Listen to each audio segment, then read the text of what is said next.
ನಮಸ್ಕಾರ ಎಲ್ಲ ಕರ್ನಾಟಕ ವಿದ್ಯಾರ್ಥಿಗಳಿಗೆ ಮತ್ತು ಯಾವ ಸ್ಪರ್ಧಾತ್ಮಕ ಪರೀಕ್ಷೆಗಳಿಗೆ ಓದ್ತಿರುವವರು. ಪ್ರಮುಖವಾಗಿ ಇಂದಿನ ವಿಡಿಯೋದಲ್ಲಿ ನಾನು ಟಿ ಪರೀಕ್ಷೆ ಓದಲು ಪ್ರಮುಖವಾಗಿರ್ತಕ್ಕಂಥ ಪುಸ್ತಕಗಳ ಪಟ್ಟಿ ಬಗ್ಗೆ ನಾನು ಹೇಳ್ತೀನಿ. ನಾನು ಯೂಟ್ಯೂಬ್ ತರಗತಿಗಳನ್ನು ಮಾಡುವ ಸಂದರ್ಭದಲ್ಲಿ ಕೆಲ ಆತ್ಮೀಯ ವಿದ್ಯಾರ್ಥಿಗಳು ಏನು ಮಾಡಿದ್ರಪ್ಪ ಅಂದರೆ, ಸರ್ ನಾನು ಪ್ರಮುಖವಾಗಿ ಟಿ ಪರೀಕ್ಷೆಯಲ್ಲಿ ಬರ್ತಕ್ಕಂಥ ಇಂಪಾರ್ಟೆಂಟ್ ಪುಸ್ತಕಗಳ ಬಗ್ಗೆ ಏನು ಮಾಡಿ ಹೇಳ್ರಿ ಅಂತಂದರು.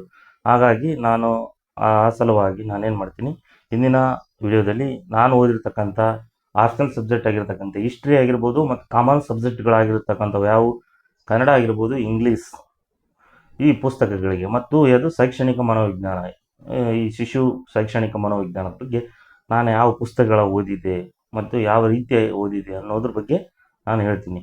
ಪ್ರಮುಖವಾಗಿ ಬರೋಣ. ಕಾಮನ್ ಸಬ್ಜೆಕ್ಟ್ ಆಗಿರತಕ್ಕಂಥದ್ದು ಪ್ರಮುಖವಾಗಿ ಟಿ ಪರೀಕ್ಷೆ, ಕರ್ನಾಟಕ ಶಿಕ್ಷಕರ ಅರ್ಹತಾ ಪರೀಕ್ಷೆ ಎಕ್ಸಾಮ್ನಲ್ಲಿ ಬರ್ತಕ್ಕಂಥ ಸಬ್ಜೆಕ್ಟ್ ಕಾಮನ್. ಸೈನ್ಸ್ನವರಿಗೂ ಆಗಿರ್ಬೋದು, ಹಿಸ್ಟ್ರಿ ಸಬ್ಜೆಕ್ಟ್ ಆಗಿರ್ಬೋದು, ಇಬ್ಬಳವರೆಗೆ ಬರ್ತಕ್ಕಂಥ ಕಾಮನ್ ಸಬ್ಜೆಕ್ಟ್ ಯಾವುದಪ್ಪ, ಶಿಶು ಶೈಕ್ಷಣಿಕ ಮನೋವಿಜ್ಞಾನ. ಅದು ಎಷ್ಟು 30 ಮಾರ್ಕ್ಸಿಗಿರುತ್ತೆ, ಎರಡು ಇದು ಮೆಥಡ್ ಅವ್ರಿಗೂ. ಹಾಗಾಗಿ ನಾನು ಓದಿರೋದು ಪ್ರಮುಖವಾಗಿ ಥಿಯರಿ ಪುಸ್ತಕ ಯಾವುದು ಓದಿದಪ್ಪ ಅಂದರೆ, ನಾನು ಹೇಳ್ಕೊತೀನಿ ಫಸ್ಟು ಡಾಕ್ಟರ್ H.V. ವಾಮದೇವಪ್ಪರ ಬುಕ್ಕ, ಸಮಗ್ರವಾಗಿರ್ತಕ್ಕಂಥ ಬುಕ್ ಶೈಕ್ಷಣಿಕ ಈ ಮನೋವಿಜ್ಞಾನ ಬುಕ್ಕ ನಾನೇನು ಮಾಡಿದೆ, ರೆಫರ್ ಮಾಡಿದ್ದೀನಿ. ಪ್ರಮುಖವಾಗಿ ನಾನು ಟಿ ಕ್ವಾಲಿಫೈ ಕೂಡ ಆಗಿದ್ದೀನಿ ಹಿಂದೆ ನಡೆದ ಟಿ ಪರೀಕ್ಷೆಯಲ್ಲಿ. ಸೊ ಇದು ಒಂದು ಜನರಲ್ ಆಗಿ ಎಲ್ಲ ಆಸ್ಪಿರೆಂಟ್ಸ್ಗಳು ಓದ್ತಿದ್ದಾರೆ ಶೈಕ್ಷಣಿಕ ಮನೋವಿಜ್ಞಾನ. ಫಸ್ಟ್ ಈ ಬುಕ್ಕವನ್ನು ನೀನು ಓದಬೇಕು. ನಾನು ಯಾವುದೇ ರೀತಿ ಇರತಕ್ಕಂಥ ಪುಸ್ತಕಗಳ ಪ್ರಮೋಷನ್ ಮಾಡ್ತಿಲ್ಲ, ಬಟ್ ನಾನು ಓದಿರ್ತಕ್ಕಂಥ ಪುಸ್ತಕಗಳ ಓದಿ ಪಾಸಾಗಿರ್ತಕ್ಕಂಥ ಒಂದು ಉದಾಹರಣೆ ಇಟ್ಕೊಂಡು ನಾನು ಹೇಳ್ತಿದ್ದೀನಿ. ಸೊ ಇದು ಶೈಕ್ಷಣಿಕ ಮನೋವಿಜ್ಞಾನದಲ್ಲಿ ಬರ್ತಕ್ಕಂಥ ಪ್ರಮುಖವಾಗಿರ್ತಕ್ಕಂಥ ಪುಸ್ತಕ ಹೇಳ್ಬೋದು. ನೆಕ್ಸ್ಟ್ ಇದನ್ನು ಬಿಟ್ಟರೆ ಇದೇ ಸಬ್ಜೆಕ್ಟ್ನಲ್ಲಿ ಬೇರೆ ಯಾರು ಬರ್ತಕ್ಕಂಥ ಲೇಖಕರು ಬರ್ತಕ್ಕಂಥವ್ರು ಯಾರಪ್ಪ ಅಂತಂದರೆ ನೋಡ್ಬೋದು. ಈ ಆಥರ್ಸ್ ಸ್ಪರ್ಧಾ ವಿಜೇತ ಶಿಶು ಮನೋವಿಜ್ಞಾನ ಮತ್ತು ಬೋಧನಾ ಕ್ರಮ, ನೂತನ ಟಿ ಪಠ್ಯಕ್ರಮ ಆಧಾರಿತ ಅಂದರೆ ಒಂದು ಕಾಂಪೀಟ್ ಆಗಿರ್ತಕ್ಕಂಥ ರೀತಿ ಬುಕ್ಕ ಬರೆದವರು, ಮಲ್ಟಿಪಲ್ ಚಾಯ್ಸ್ ವಿತ್ ಜನರಲ್ ಆಗಿ ಸಿಂಪಲ್ ಆಗಿ ಬರ್ತಕ್ಕಂಥ ನೋಡ್ಬೋದು. ಇವರು ಡಾಕ್ಟರ್ KM ಸುರೇಶ್ ಅವರು. ಇವರು ಹೇಳ್ತಾರೆ ಪ್ರಧಾನ ಸಂಪಾದಕರು, ಸ್ಪರ್ಧಾ ವಿಜೇತ ಮಾಸಪತ್ರಿಕೆ ಬರೀತಾರಲ್ಲ ಅವರೇ ಇದನ್ನು ಪುಸ್ತಕ ಬರೆದಿದ್ದಾರೆ. ಇದು ಭಾಳ ಚೆನ್ನಾಗಿದೆ ಪುಸ್ತಕ, ಇದನ್ನು ಕೂಡ ಓದ್ಬೋದು, ಇಲ್ಲ ಅದನ್ನು ಓದ್ಬೋದು. ಬಟ್ 1 or 2 ಪುಸ್ತಕಗಳು ಮಾತ್ರ ನೀವು ಓದಿ, ಭಾಳ ಪುಸ್ತಕಗಳನ್ನು ಓದಕ್ಕೆ ಹೋಗಬೇಡಿ. ಬಟ್ ಶಿಶು ಶೈಕ್ಷಣಿಕ ಮನೋವಿಜ್ಞಾನದಲ್ಲಿ ಮತ್ತೆ ಬರ್ತಕ್ಕಂಥದ್ದು ಯಾವುದಪ್ಪ, ಇದೇ ವಾಮದೇವಪ್ಪ ಸರ್ ಅವರು ಬರೆದು ಥಿಯರಿ ಬರೆದಿದ್ದಾರೆ. ಇದು ಏನು ನೋಡ್ಬೋದು, ಶೈಕ್ಷಣಿಕ ಮನೋವಿಜ್ಞಾನ ಪ್ರಶ್ನಕೋಶ ಬಹು ಆಯ್ಕೆ ಪ್ರಶ್ನೆಗಳು. ಇವು ಮಲ್ಟಿಪಲ್ ಚಾಯ್ಸ್ ಕ್ವಶನ್ ಇರತಕ್ಕಂಥ ಪುಸ್ತಕ.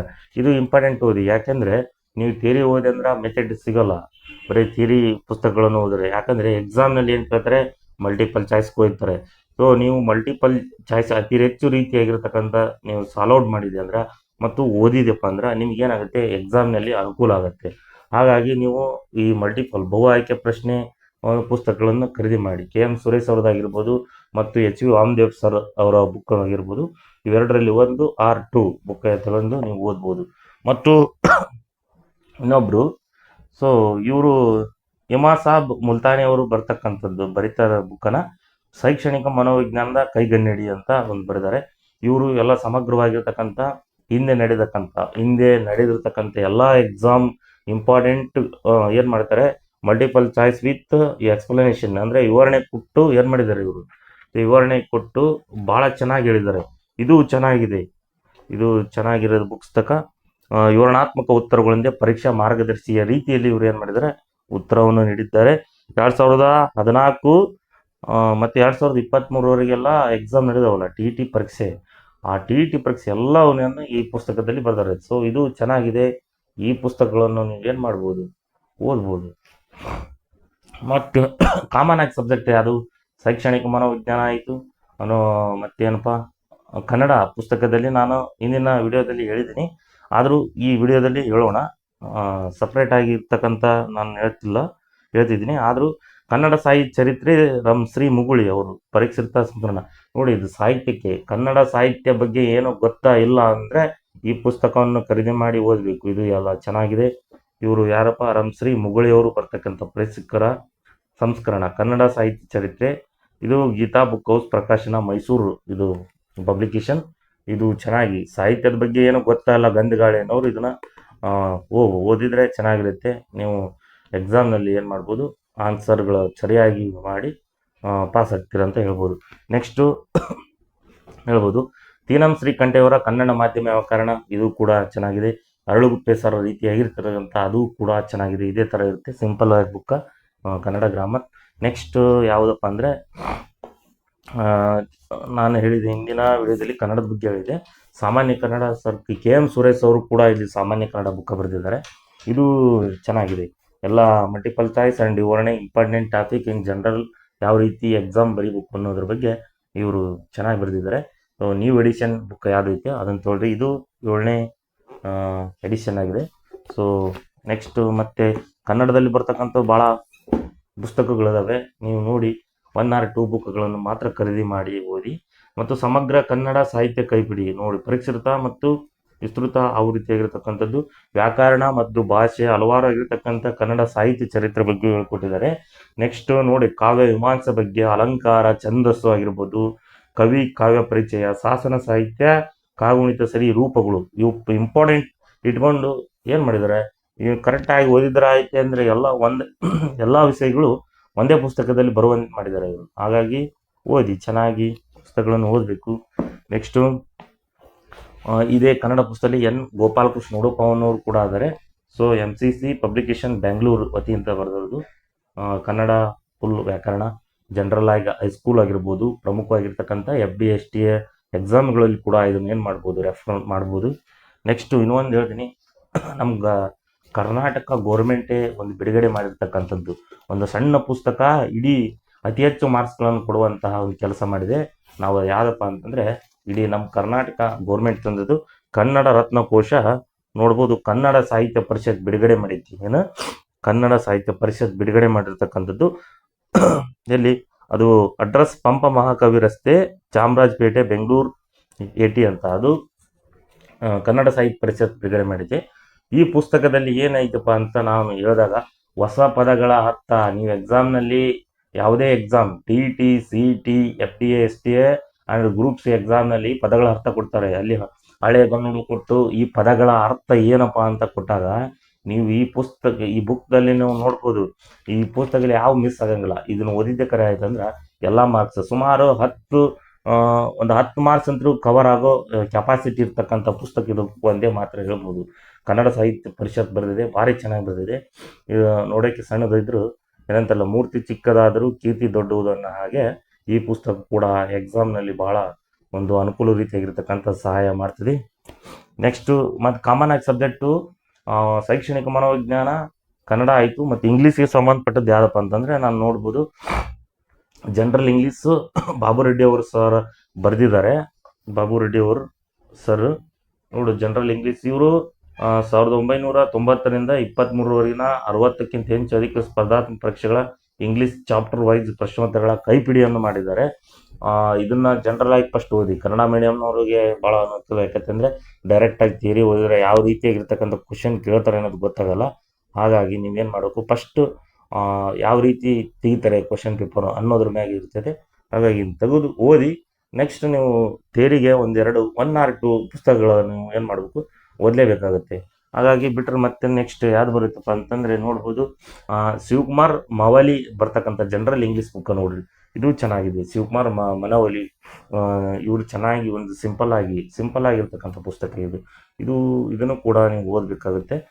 ಅದನ್ನು ಬಿಟ್ಟರೆ ಒಂದು ಆಲ್ ಅಂದರೆ ಸೆಂಟ್ರಲ್ ಗೌರ್ಮೆಂಟ್ ಆ್ಯಂಡ್ ಸ್ಟೇಟ್ ಗೌರ್ಮೆಂಟಿಗೆ ಸಂಬಂಧಪಟ್ಟದ್ದು ಎರಡಕ್ಕೂ ಓದ್ಬೇಕ್ರಿ. ಆದ ಒಂದು ಬುಕ್ ಚೆನ್ನಾಗೈತಿ ಅಂತ ನೀವು ಕೇಳಿದಾಗ ನಾನು ಒಂದೇ ಹೇಳ್ತೀನಿ, ಜನರಲ್ ಇಂಗ್ಲೀಷಿಗೆ the objective general English by SP Bakshi ಅವರು ಬರ್ತಕ್ಕಂಥದ್ದು. ಇವರು ಹರಿಯನ್ ಪಬ್ಲಿಕೇಶನ್ ಅವರ ಬಿಡುಗಡೆ, ಹರಿಯನ್ ಪಬ್ಲಿಕೇಶನ್ ಇಂಡಿಯಾ ಲಿಮಿಟೆಡ್ ಬರ್ತಕ್ಕಂಥ ದ ಆಬ್ಜೆಕ್ಟಿವ್ ಜನರಲ್ ಇಂಗ್ಲೀಷ್. ಇದು ಕೂಡ ಏನೈತಿ ಚೆನ್ನಾಗಿದೆ. ಇಷ್ಟು ಓದಿದೆ ಅಂದರೆ ಸೆಂಟ್ರಲ್ ಎಕ್ಸಾಮ್ NDA ಆಗಿರ್ಬೋದು, SSC ಎಕ್ಸಾಮ್ ಕೂಡ, CDS exam, B.Ed exam, MCA, ಪ್ರಮುಖವಾಗಿ ನಮ್ಮ ಕರ್ನಾಟಕ ಎಕ್ಸಾಮ್ ಎಲ್ಲ ಕೂಡ ಅಲ್ಲಿ ಸೆಂಟ್ರಲ್ ಗೌರ್ಮೆಂಟ್ ಎಕ್ಸಾಮ್ನಲ್ಲಿ ಏನು ಕೇಳ್ತಾರೆ, ಕ್ವಶನ್ 2 ಇಲ್ಲೇ ಏನು ಮಾಡ್ತಾನೆ, ಸ್ಟೇಟ್ ಗೌರ್ಮೆಂಟಲ್ಲಿ ಕಾಪಿ ಮಾಡೋ ಸಾಧ್ಯತೆ ಅತಿ ಹೆಚ್ಚು. ಹಾಗಾಗಿ ನೋಡಿ, ಈ ಆಬ್ಜೆಕ್ಟಿವ್ ಜನರಲ್ ಇಂಗ್ಲೀಷ್ ಒಂದು ತಗೊಂಡ್ಬಿಟ್ರೆ ಚೆನ್ನಾಗಿರುತ್ತೆ. ಇದು ಚೆನ್ನಾಗಿರ್ತಕ್ಕಂಥ ಪುಸ್ತಕ. ಈಗ ನಾನು ಹೇಳಿದ ಪುಸ್ತಕ ಯಾವುದು, ಶೈಕ್ಷಣಿಕ ಮನೋವಿಜ್ಞಾನ ಆಗಿರ್ಬೋದು, ಕನ್ನಡ ಮತ್ತು ಇಂಗ್ಲೀಷ್ ಬಗ್ಗೆ ಹೇಳಿದೆ. ಹಾಗಾದರೆ ನಂದು ಏನಪ್ಪ ಅಂದ್ರೆ ಆಪ್ಷನಲ್ ಸಬ್ಜೆಕ್ಟ್ ಯಾವುದಪ್ಪ ಅಂತಂದರೆ 60 ಮಾರ್ಕ್ಸಿಗೆ ಇರ್ತೈತಿ. ಸೈನ್ಸು ಮ್ಯಾಥ್ನವ್ರಿಗಾದರೆ 60 ಮಾರ್ಕ್ಸಿಗೆ ಇರುತ್ತೆ. ಸೊ ಮತ್ತು ನನಗೆ ಇರ್ತಕ್ಕಂಥ ಸಬ್ಜೆಕ್ಟ್ ನಂದು ಹಿಸ್ಟ್ರಿ ಸಬ್ಜೆಕ್ಟ್ ಆಗೋದ್ರಿಂದ ನಾನು ಯಾರು ಓದಿದ್ದೆ ಅನ್ನೋದ್ರ ಬಗ್ಗೆ ಹೇಳ್ತೀನಿ. ಹಿಸ್ಟ್ರಿ ಬುಕ್ಕು ಪ್ರಮುಖವಾಗಿ ನಾನು ಓದಿರ್ತಕ್ಕಂಥದ್ದು ಒಂದು ಸಮಗ್ರ ಭಾರತದ ಇತಿಹಾಸ ಒಂದು ದೊಡ್ಡ ಪುಸ್ತಕ ಐತಿ. ಇದು ನೋಡ್ಬೋದು. ಈ ಪುಸ್ತಕವನ್ನು ನೋಡಿ, ಇದು ಎಷ್ಟಿದೆ, ಸುಮಾರು ಇದು 1700 ರೂಪಾಯಿನೋ ಇದೆ. ನಾನು 2 ವರ್ಷ ಆಯಿತು ತಗೊಂಡು, ನೆನಪಿಲ್ಲ. ಹಾಗಾಗಿ ಇದು ಸಮಗ್ರ ಭಾರತ ಇತಿಹಾಸನ ಓದಿಬಿಟ್ರೆ ಜನರಲ್ ಆಗಿರ್ತಕ್ಕಂಥ, ನಾನು TET ಕ್ವಾಲಿಫೈ ಆಗಲು ಪ್ರಮುಖವಾಗಿರ್ತಕ್ಕಂಥ ಒಂದು ಪುಸ್ತಕ. ಮೊದಲು ಥಿಯರಿ ರೂಪದಲ್ಲಿ ಹಲವಾರು ರೀತಿಯಾಗಿರ್ತಕ್ಕಂಥ ಪಾಯಿಂಟ್ಸ್ಗಳು ಇದ್ದಾವೆ. ಇದು ನನಗೆ ಭಾಳ ಅನುಕೂಲ ಆಯಿತು. ಈ ಪುಸ್ತಕ ನೀವು ತಗೊಂಡ್ರೆ ಚೆನ್ನಾಗಿರುತ್ತೆ. ಸೊ ಇದಕ್ಕಿಂತ ಒಂದು ಚೆನ್ನಾಗಿರ್ತಕ್ಕಂಥ ಪುಸ್ತಕ ಯಾವುದಪ್ಪ ಅಂತಂದರೆ ನಾವು ನೋಡ್ಬೋದು. ಸಿಂಪಲ್ ಆಗಿರ್ತಕ್ಕಂಥ ಪುಸ್ತಕ ಸ್ಪರ್ಧಾ ಇತಿಹಾಸ ಒಂದು ಐತಿ. ಇಲ್ರಿ ಇದ್ರ ಒಂದು ಪುಸ್ತಕನ ನಾವು ಸಿಂಪಲ್ ಆಗಿ ಓದ್ಬೇಕಂದ್ರೆ ಆರ್ ಮಂಜುನಾಥ್ ಸರ್ ಅವರು ಬರ್ತಕ್ಕಂಥ ಪುಸ್ತಕ ಯಾವುದಪ್ಪ ಅಂದರೆ ಸ್ಪರ್ಧಾ ಇತಿಹಾಸ. ಇದು ಚೆನ್ನಾಗಿದೆ ಬುಕ್, ನೋಡಿ. ಓದಿ, ಈ ಪುಸ್ತಕಗಳನ್ನು ಓದಿ ಇಷ್ಟು ನೀಟಾಗಿ ಓದ್ಕೊಂಡ್ರೆ ಏನಾಗುತ್ತಪ್ಪ ಅಂತಂದರೆ ನೀವು ಎಕ್ಸಾಮ್ನಲ್ಲಿ ಪಾಸ್ ಆಗ್ತೀರಿ. ಇಲ್ಲ ಯಾವುದೋ ಎಲ್ಲ ಸಬ್ಜೆಕ್ಟು ಮಿಕ್ಸ್ ಇರತಕ್ಕಂಥ ಒಂದು ಪುಸ್ತಕ ತಗೊಂಡ್ರೆ ಯಾವೇ ಎಕ್ಸಾಮ್ ಪಾಸ್ ಆಗೋಣ. ನೀವು ಸಬ್ಜೆಕ್ಟ್ ವೈಸ್ 1 ಆರ್ ಬುಕ್ 2 ನೀವು ತಗಲೇಬೇಕಾಗುತ್ತದೆ, ತಗೊಂಡು ಓದಬೇಕು. ಪ್ರಮುಖವಾಗಿ ಹಿಸ್ಟ್ರಿಗೆ ನಾನು ಒಂದು ಹೇಳ್ತೀನಿ. ಆಪ್ಷನಲ್ ಸಬ್ಜೆಕ್ಟ್ ಪ್ರಮುಖವಾಗಿ ಈ ಪುಸ್ತಕಗಳ ಜೊತೆಗೆ ನೀವು ಪ್ರಮುಖ ಏನು ಮಾಡಬೇಕಪ್ಪ ಅಂತಂದರೆ ನೀವು NCERTC ಬುಕ್ ಆರ್ KTB's ಪುಸ್ತಕಗಳು, ನಮ್ಮ ಕರ್ನಾಟಕ ಸ್ಟೇಟ್ ಸ್ಕೂಲ್ನಿರ್ತಕ್ಕಂಥ ಪುಸ್ತಕ 6ರಿಂದ 12ನೇ ತರಗತಿವರೆಗಿನ ಪುಸ್ತಕಗಳನ್ನು ಏನು ಮಾಡಬೇಕು, ಸಾಧ್ಯವಾದರೆ 12ನೇ ತರಗತಿಗಳ ಪುಸ್ತಕಗಳವರೆಗೆ ಏನು ಮಾಡಬೇಕು, ಇತಿಹಾಸಕ್ಕೆ ಸಂಬಂಧಪಟ್ಟದ್ದು ಎಲ್ಲ ಪುಸ್ತಕವನ್ನು ಕಲೆಕ್ಟ್ ಮಾಡ್ಕೊಂಡು ನೀವು ಓದಿದ್ದೇ ಕರೆವಾಯ್ತಂದರೆ ಮ್ಯಾಕ್ಸಿಮಮ್ ಎಷ್ಟು 50-60% ಕವರ್ ಆಗುತ್ತೆ. ಯಾಕಂದರೆ ಎಲ್ಲ ಎಕ್ಸಾಮ್ನಲ್ಲಿ ಪ್ರಮುಖವಾಗಿ ಕೇಳ್ತಿರ್ತಕ್ಕಂಥದ್ದು ಪುಸ್ತಕಗಳು ಗೌರ್ಮೆಂಟ್ ಆಧಾರಿತವಾಗಿ ಕೇಳ್ತಾರೆ. ಹಾಗಾಗಿ ಆ ಪುಸ್ತಕಗಳಲ್ಲಿ ಕರೀತಾರೆ. ನೀವು ಫಸ್ಟ್ ಪ್ರಮುಖವಾಗಿ ಆಪ್ಷನಲ್ ಸಬ್ಜೆಕ್ಟ್ಗಳನ್ನು, ಮ್ಯಾಥ್ಸ್ನವರಿಗೆ ಕೂಡ ಆ ಪುಸ್ತಕಗಳನ್ನು ಓದಿ 6 to 12. ಹಾಗಾಗಿ ನಮ್ಮ ಕನ್ನಡ ಮೀಡಿಯಮ್ನವ್ರು ಕೂಡ ಹಿಸ್ಟ್ರಿಗೆ ಸಂಬಂಧಪಟ್ಟದ್ದವರು ಏನು ಮಾಡಬೇಕು, 6ರಿಂದ 12ನೇ ತರಗತಿ ಪುಸ್ತಕಗಳನ್ನು ತಗೊಂಡು ಏನು ಮಾಡಿ ಓದಿ. ಮತ್ತು ಇತಿಹಾಸಕ್ಕೆ ಮತ್ತು ಅತಿ ಹೆಚ್ಚಿನ ರೀತಿಯಾಗಿರ್ತಕ್ಕಂಥ ಪುಸ್ತಕಗಳು ಹಾಗೆ ಓದುವುದಾದರೆ ನೀವು ಆಧುನಿಕ ಭಾರತದ ಇತಿಹಾಸ ಬಿಪಿನ್ ಚಂದ್ರ ಅವ್ರ ಬಗ್ಗೆ ಓದ್ಬೋದು. ಇದು ಒಂದು ಚೆನ್ನಾಗಿದೆ. ಮತ್ತು ಕರ್ನಾಟಕ ಸಂಸ್ಕೃತಿ ಇತಿಹಾಸ ನೋಡ್ಬೋದು, ಸೂರ್ಯನಾಥ್ ಕಾಮತ್ ಅವರು ಇದು ಒಂದು ಪಬ್ಲಿಕೇಶನ್ ಇದೆ. ಇದು ಚೆನ್ನಾಗಿದೆ. ಇದನ್ನು ಕೂಡ ನೀವು ಏನು ಮಾಡ್ಬೋದು, ಓದ್ಬೋದು. ಹಾಗಾಗಿ ಫೈನಲ್ ಆಗಿ ನೀವು TET ಪರೀಕ್ಷೆ ಎದುರಿಸಬೇಕಾದರೆ ಪ್ರಮುಖವಾಗಿ ನಾನು ಒಂದು ಸಲಹೆ ಏನಪ್ಪ ಅಂದರೆ ಸಾಧ್ಯವಾದಷ್ಟು ಏನು ಮಾಡಿರಪ್ಪ ಅಂದರೆ ಎಲ್ಲ ಪುಸ್ತಕಗಳನ್ನು ಓದುವುದರ ಜೊತೆಗೆ ನೀವು ಕ್ವಶನ್ ಪೇಪರ್ಗಳ ಏನು ಮಾಡಬೇಕು, ಬಿಡಿಸ್ತಾ ಹೋಗ್ಬೇಕು. ಹಿಂದಿನ ವರ್ಷದಲ್ಲಿ ಕೇಳಿರ್ತಕ್ಕಂಥ ಪ್ರಶ್ನೆ ಪತ್ರಿಕೆಗಳನ್ನು ಬಿಡಿಸಿದಾಗ ನಿಮಗೆ ಒಂದು ತಲೆಯಲ್ಲಿ ಏನು ಬರುತ್ತೆ, ಮುಂದಿನ ಕ್ವಶನ್ ಪೇಪರ್ ಯಾವ ರೀತಿ ತಯಾರಾಗುತ್ತೆ ಅನ್ನೋದು ಒಂದು ತಲೆ ಬರುತ್ತೆ. ಹಾಗಾಗಿ ನೀವು ಹಲವಾರು ಹಿಂದಿನ ತರಗತಿಯ ವರ್ಷಗಳ ನಡೆರ್ತಕ್ಕಂಥ TET ಪ್ರಶ್ನೆ ಪತ್ರಿಕೆಗಳು ಬಿಡಿಸುವುದರ ಜೊತೆಗೆ ನಿಮ್ಮ ಅಧ್ಯಯನ ಸಾಗುತ್ತಿರಬೇಕು.